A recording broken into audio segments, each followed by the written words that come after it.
241.200 anos. Este não é um erro de cálculo, nem uma fantasia poética de um escriba entediado. É um registro oficial. No episódio 1, vimos como a realeza desceu do céu e se estabeleceu em Eridu. Mas agora, precisamos enfrentar o maior mistério deixado nas tabuletas sumérias: o tempo. Como um único rei, como Alulin, pôde governar por quase 30.000 anos. Enquanto a ciência acadêmica descarta esses números como meras metáforas para épocas ou ciclos, as evidências escondidas na matemática suméria sugerem algo muito mais perturbador. Os Anunnaki não estavam apenas vivendo em nosso mundo. Eles estavam operando em uma escala de tempo que desafia a biologia humana. Hoje vamos decifrar o código dos imortais. Vamos entender como a matemática dos SARS revela a conexão entre o nosso DNA e o relógio cósmico de Nibiru. Prepare-se, pois os números que você está prestes a ver são a prova de que nossa história foi editada. O artefato que você vê é o prisma de Weld-Blundell. Encontrado nas ruínas de Larsa, ele contém a linhagem completa dos reis sumérios desde o início dos tempos. Mas há uma divisão clara nele: os reis que governaram antes do dilúvio e os reis que governaram depois. Antes das águas subirem, os reinados eram contados em sars. Um sar equivale a 3.600 anos. Alulin reinou por 8 sars, Alaugar por 10. Por que usar uma unidade de tempo tão vasta para medir a vida de um governante? Se olharmos para a astronomia, 3.600 anos é o tempo exato que muitos pesquisadores atribuem à órbita de um corpo celeste massivo em nosso sistema solar, o planeta Nibiru. Para os Anunnaki, um sar não era uma vida inteira. Era apenas um ano em seu mundo natal. Enquanto para nós as eras passavam e impérios caíam, para eles era apenas o passar das estações. Nós não éramos súditos para eles, éramos como efêmeras, insetos que vivem apenas um dia aos olhos de um gigante. Você já se perguntou por que seu minuto tem 60 segundos? Por que sua hora tem 60 minutos e o seu círculo tem 360 graus? Nós herdamos isso deles. Os sumérios não usavam a base 10 como nós usamos hoje. Eles usavam a base 60. A matemática sexagesimal não é apenas um método de contagem. É uma linguagem de proporção universal. É a única matemática que permite dividir o tempo e o espaço de forma perfeita, sem dízimas infinitas que quebram a harmonia do cálculo. Os reis Anunnaki trouxeram esse sistema porque ele é o código que rege a precessão dos equinócios, o grande ciclo da Terra que dura 25.920 anos. Eles sabiam que o tempo e o espaço eram a mesma coisa. Ao nos darem a base 60, eles nos deram a chave para entender o cosmos, mas também esconderam nela a medida da nossa própria mortalidade. Se a matemática sexagesimal explica como eles contavam o tempo, a lista de reis sumérios revela algo muito mais sombrio sobre como eles manipulavam a nossa vida. Existe um abismo entre os reis pré-diluvianos e os que vieram depois. No início, reinados de 28.800 anos eram a norma. Mas após o dilúvio, algo quebrado na nossa biologia foi registrado pelos escribas. Os reinados caíram para 1.200 anos, depois 600, até chegarem aos meros 70 ou 80 anos que conhecemos hoje. A ciência chama isso de limite de Hayflick, o ponto onde nossas células param de se regenerar. Mas nas tabuletas, isso não é visto como uma evolução natural, mas como um castigo ou um rebaixamento. Os Anunnaki possuíam o que chamavam de o alimento da vida e a água da imortalidade. Pesquisadores alternativos sugerem que isso não era magia, mas terapia genética avançada e o uso de ouro monoatômico. Esse elemento, capaz de atuar como um supercondutor no sistema nervoso, permitiria que as células de Alulin e Alaugar se comunicassem sem perda de informação por milênios.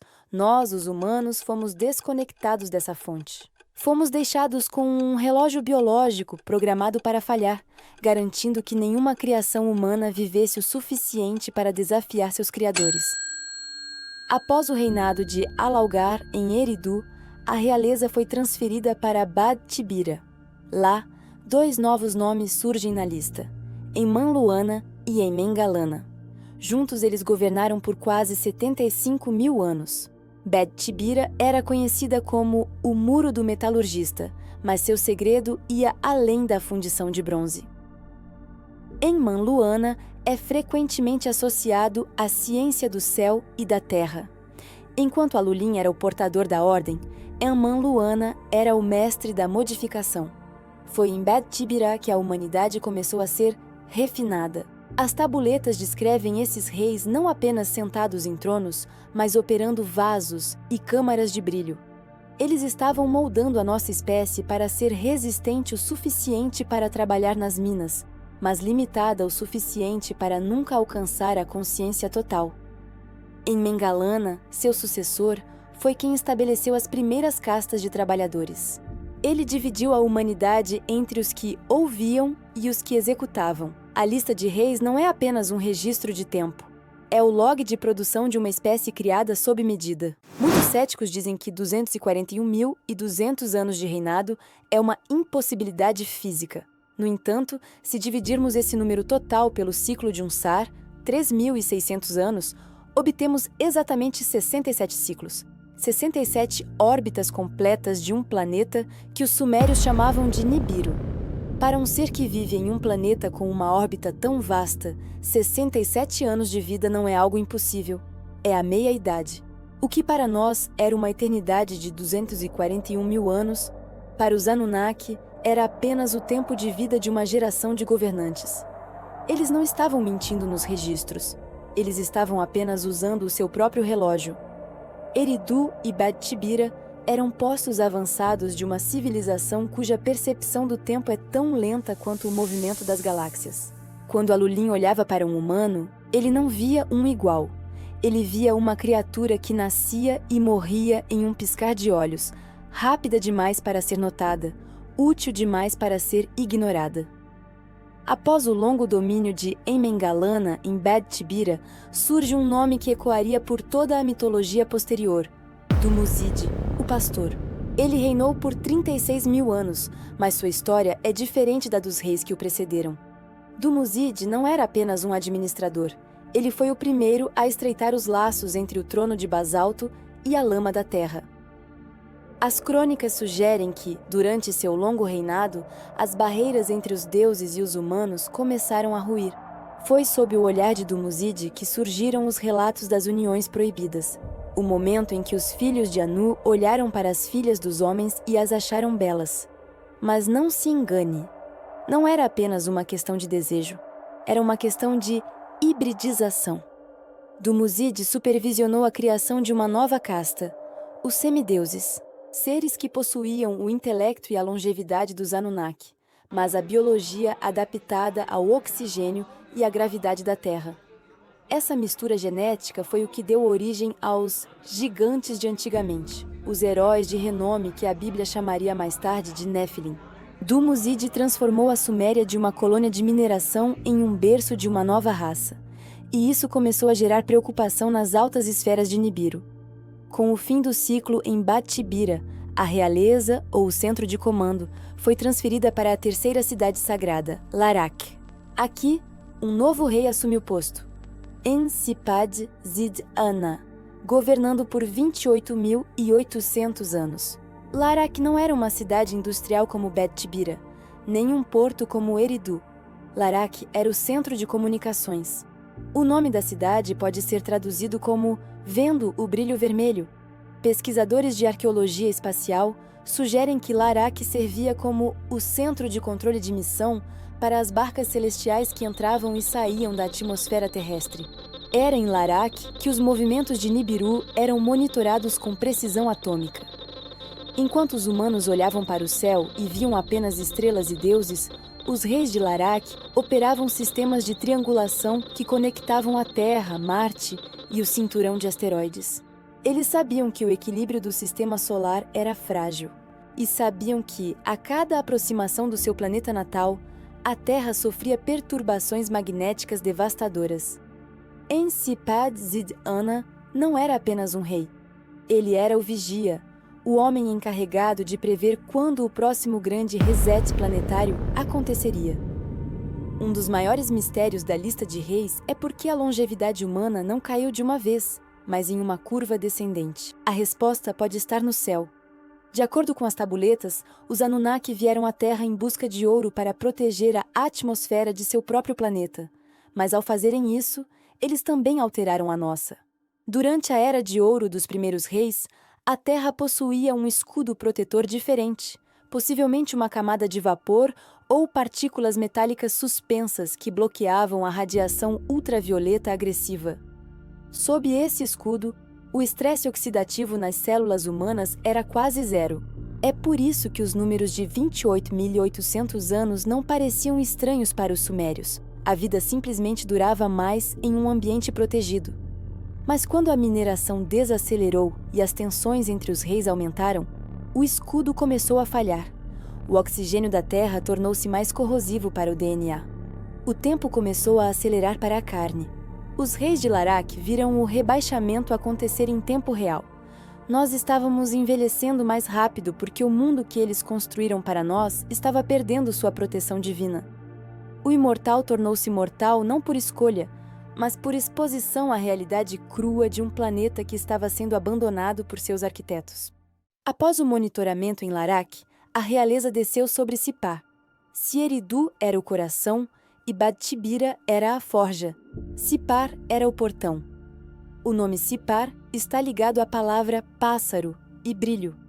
Esta era a cidade de Utu, o comandante solar, mas quem reinou nela por 21.600 anos foi Enmen-Duraná. As tabuletas descrevem Enmen-Duraná como o rei que recebeu os segredos dos deuses. Ele foi levado para o Conselho Divino, e lá aprendeu a arte de observar o óleo na água, a matemática das estrelas e a interpretação dos sinais celestes. Mas, traduzindo para uma linguagem tecnológica moderna, Enmen-Duraná foi treinado na ciência da telemetria e da navegação espacial. Sipar não era apenas uma cidade, era o cosmódromo. Era de onde as naves Anunnaki partiam carregadas com o ouro refinado em Badtibira, levando os recursos da Terra para as estações orbitais e, eventualmente, para Nibiru. Os 21.600 anos de seu reinado coincidem com um ciclo astronômico preciso. Para os sumérios, Sipar era o lugar onde o céu e a terra se tocavam fisicamente. A presença de Enmen-Duraná garantia que o fluxo de energia entre os mundos permanecesse estável, mas a estabilidade estava prestes a ser quebrada por um erro de cálculo que nenhum rei poderia prever. Muitos arqueólogos tentam corrigir a lista de reis, dividindo os números por 10 ou 60 para fazê-los caber na vida humana. Eles dizem que 28.800 anos seriam apenas 80 anos em uma contagem diferente. Mas essa tentativa de simplificação ignora a sofisticação da matemática suméria. Os escribas não eram ignorantes, eles eram obsessivos com a precisão. Se eles quisessem escrever 80 anos, eles tinham símbolos para isso. Se escreveram 8 sars, eles queriam dizer 8 ciclos de 3.600 anos. A pergunta não é por que eles exageraram, mas por que nós paramos de viver tanto. Recentes descobertas na biologia dos telômeros, as pontas dos nossos cromossomos que se desgastam conforme envelhecemos, sugerem que o corpo humano não tem um limite fixo de 80 anos. Teoricamente, se o desgaste telomérico fosse interrompido, poderíamos viver milhares de anos. Os reis de Sipar e Shuruppak possuíam o conhecimento para manter esses telômeros intactos. Eles usavam frequências sonoras específicas emitidas pelos zigurates para vibrar as moléculas de água do corpo em uma geometria perfeita, impedindo o envelhecimento celular. A morte, para eles, era uma falha técnica que eles haviam resolvido milênios antes de nós. A última cidade a receber a realeza antes do dilúvio foi Shuruppak. Lá, o rei Ubaratutu governou por 18.600 anos. Ubaratutu é uma figura trágica na lista de reis. Ele herdou um mundo que já estava começando a rachar. As tensões entre Enki e Enlil haviam chegado ao ponto de ebulição. A humanidade, que se multiplicara aos milhões sob a proteção dos 8 reis, agora era vista por Enlil como um ruído intolerável. Em Shuruppak, O foco mudou da expansão para a preservação. O Baratutu sabia que algo estava vindo. As tabuletas mencionam que ele começou a armazenar sementes de vida. Não eram apenas grãos, mas arquivos genéticos de todas as espécies da Mesopotâmia. O tempo dos grandes reinados estava chegando ao fim. O relógio de 241 e 200 anos estava nos seus segundos finais. Quando o Baratutu entregou o cetro ao seu filho, que em algumas versões é o próprio herói do dilúvio, a realeza não foi apenas transferida de cidade. Ela foi suspensa. Os céus se fecharam. As barcas de Sipar decolaram pela última vez, mas desta vez não levavam ouro. Levavam os deuses, deixando a humanidade para trás para enfrentar a fúria das águas. O Código dos Imortais não é um conto de fadas. É o diário de bordo de uma operação planetária que durou eras. Ao decifrar a lista de reis, percebemos que não somos o ápice da evolução, mas os sobreviventes de um downgrade biológico e social. Alulin, Alaulgar, Enmanluana, nomes que a poeira tentou apagar, mas que a matemática protegeu. Eles governaram por 241 e 200 anos porque o tempo deles era o tempo do universo. O nosso tempo, por outro lado, foi encurtado. No próximo episódio, vamos atravessar a barreira do dilúvio. Vamos descobrir o que aconteceu quando a realeza desceu novamente dos céus, após as águas baixarem, e por que os novos reis de Kish já não eram mais os mesmos. O que mudou no nosso sangue? Por que os deuses decidiram nos dar reinados mais curtos? E quem entre os sobreviventes guardou a chave para a imortalidade perdida? O tempo está correndo, e o sussurro de Eridu está ficando cada vez mais alto. Obrigado por caminhar entre os imortais hoje. Inscreva-se para não perder o terceiro capítulo desta jornada. O segredo da nossa linhagem está prestes a ser revelado.